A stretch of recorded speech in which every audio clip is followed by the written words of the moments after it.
How's it going, YouTube? Coming at you today with another video, and today, guys, what I'm bringing you is how to sideboard for the new format. Now, there's actually been a lot of complaints coming out lately about the Brave engine and how it's been pretty degenerate for the game, but I really think that it's fine. It's just a negate, and then going second, it's like a negate and a bounce.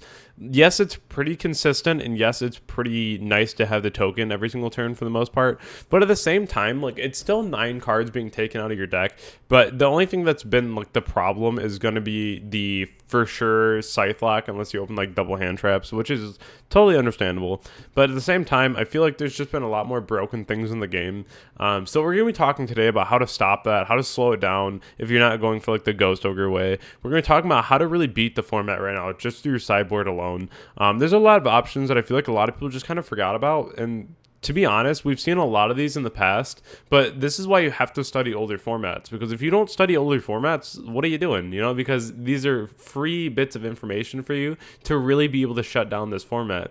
So let's go ahead and talk about a couple of these because I feel like they're really impactful. Also, we just hit 9,000 subscribers, guys. We're right around the corner from 10K.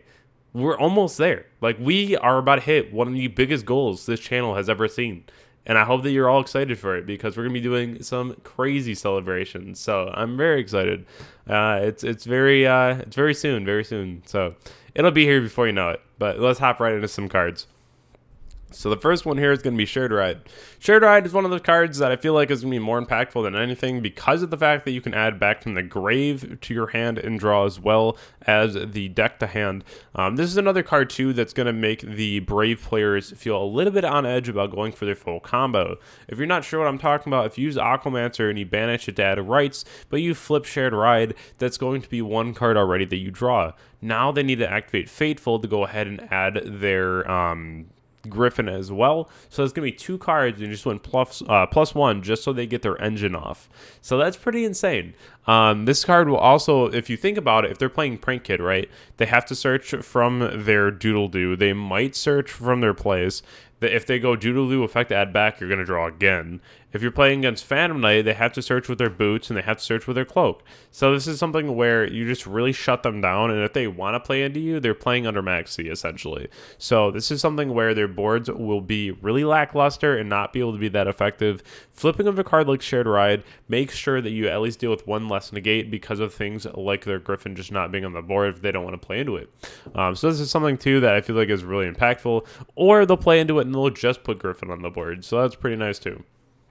The next card I want to talk about here is going to be Droll. So Droll is going to be one of those cards as well that is essentially the same thing, but this card will actually just stop them instead of allowing them to play under it, because Droll, especially if they go ahead and add rights, then they have no option to get through the Griffin unless they hard open it, right? So this is another card we can consider right now because, again, they do search other times in the archetype, and this is something that you can still think about. Even decks like Bird Up aren't dead. Like, they're still being played, and they're still really strong, and this is something where Droll is generically very good. And I always talk about how you should be siding more generic. So this is something where I think this would be really impactful. But I still think that Shared Ride is also very impactful. I think the card's very good right now because of the fact that they have to go literally allowing you to go +1 just to put a Griffin on the board, which is pretty crazy. So this is something just kind of keep in the back of your mind, really impactful right now. I think that's going to be really solid. The next option here is going to be Silent Graveyard. So I've been talking to everyone about this a lot, and I feel like this is going to be one of those cards that everyone just like doesn't pick up until they do. Like, someone's going to put this in their sideboard and just win an event, and everyone's going to be like, oh, like, this card's insane. It's literally Dweller. In a format where Dweller is crazy, you play Dweller. Like, yes, you have to discard a card, but that's such a small cost in the long run. Like, if they have to go, like, Trubany send their Aquamancer anyway, and, like, they just can't get to their engine, they can't get it going. If you're playing against Phantom Knight, they can't play the game. If you're playing against Prank Kid, they can't play the game. If you're playing against Outlich, they have multiple traps in the graveyard. This card says it doesn't matter.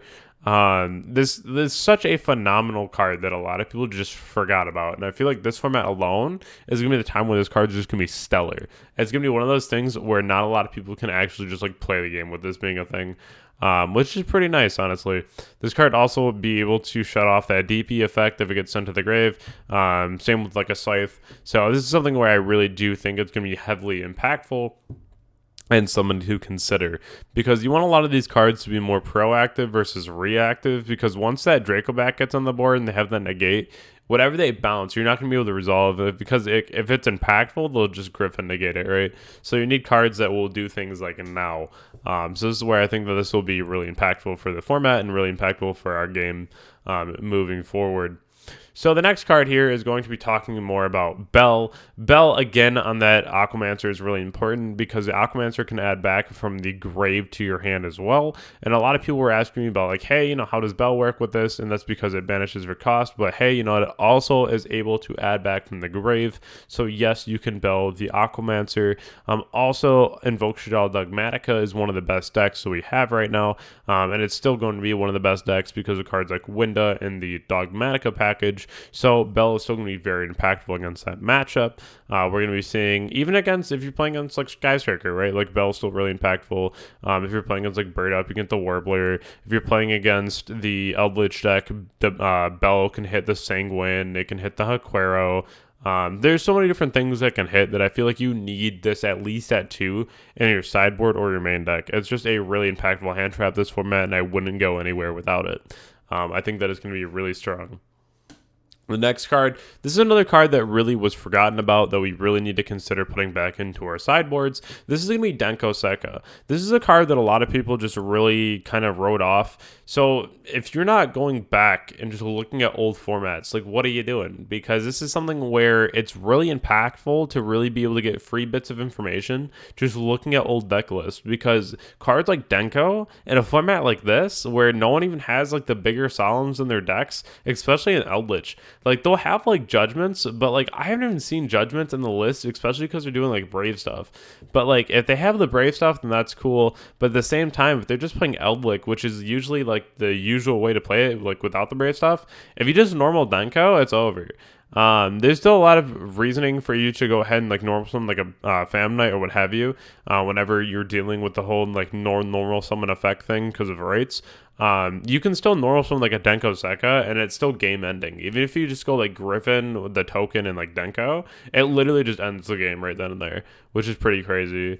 Because you have to think about it anyways. Like, if they had judgment anyway, and like no matter what you were normal summoning or what you were going into, your Griffin and your token are still 4K. So like, you're hitting them for game regardless. So like, having the Denko there, it just forces a judgment. And like, if it does, cool, then like they're still dying there. So I think that Denko is really impactful and something that a lot of people wrote off just way too fast. But it does have a lot of really cool application in a format. And the next one here is going to be Retaliating C. I think this card's really insane. I think that right now it's going to be better even outside of the Beat Trooper deck. But this card alone gives Beat Trooper a very good edge in this format because of the fact that whenever your opponent activates Rites of Armisia, you can go ahead and flip over the Retaliating C. If you're playing against Prank Kid and they go ahead and go for Pandemonium, you can use the Retaliating C then. It just becomes that Macrocosmos that everyone loves, you know.